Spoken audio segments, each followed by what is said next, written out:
It's up to a federal judge to decide if Georgia's controversial abortion law goes into effect in less than 4 months. Lawyers for the ACLU asked for an injunction to stop the so-called Hearbeat law from going into effect on January 1st. They and other abortion rights groups are suing the state. The law bans abortions if a fetal heartbeat is detected. That typically happens within the first 6 weeks of pregnancy, sometimes before a woman even knows she's pregnant. CBS 46 political analyst Dr. Rashad Richey is here with us.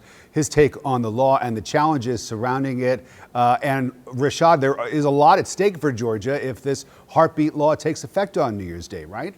A lot at stake, and a lot of people are saying they will not do business in the state of Georgia, primarily those in the film industry. And some people are calling it hypocritical, if not ironic, that the current governor is actually going around highlighting the $3 billion of economic influx the state of Georgia is able to benefit from based on the Hollywood industry inside of the state. However, he is supporting and strongly endorsing a bill that threatens those very economic factors. That is contrary to the previous Republican governor, Nathan Deal. Nathan Deal was a strong proponent of these particular laws that allowed the industry of film to come into this state and make a big economic splash. So he's talking about all of the money that the film industry brings to the state of Georgia, but do you think that there's any chance that the film industry would be able to change his mind or derail this process that's already in effect? Not at all. He will not change his mind. This will go through the legal process,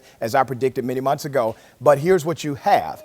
The first time a Heartbeat bill was passed was in 2013 in North Dakota. That was overturned quickly because of the 1973 U.S. Supreme Court decision of Roe v. Wade. That is likely to happen again if they do not get an injunction, and that's what the ACLU is looking for. If they don't get an injunction, this is likely to be overturned anyway. And Rick, today I was able to get a statement from Sean J. Young, who is the legal director of the Georgia ACLU. And Sean says, and I quote, HB 481 is blatantly unconstitutional under nearly 50 years of Supreme Court precedent. I've spoken with many legal scholars. They all tend to agree. Abortion rights foes have been sort of itching for some kind of a legal fight that might bring this issue back to the U.S. Supreme Court so that they would revisit Roe versus Wade. Could Georgia be ground zero for that battle? Could this be the state law that goes all the way to the high court? It could possibly be, Rick, and there are 3 states in all who have the potential of going all the way to the Supreme Court and challenge the 1973 ruling, and that is exactly the political point that many advocates of this bill are making. Dr. Rashad Richey joining us with his analysis on this controversial bill. Always good to talk to you, Rashad. Thanks so much. Rick. Thank you.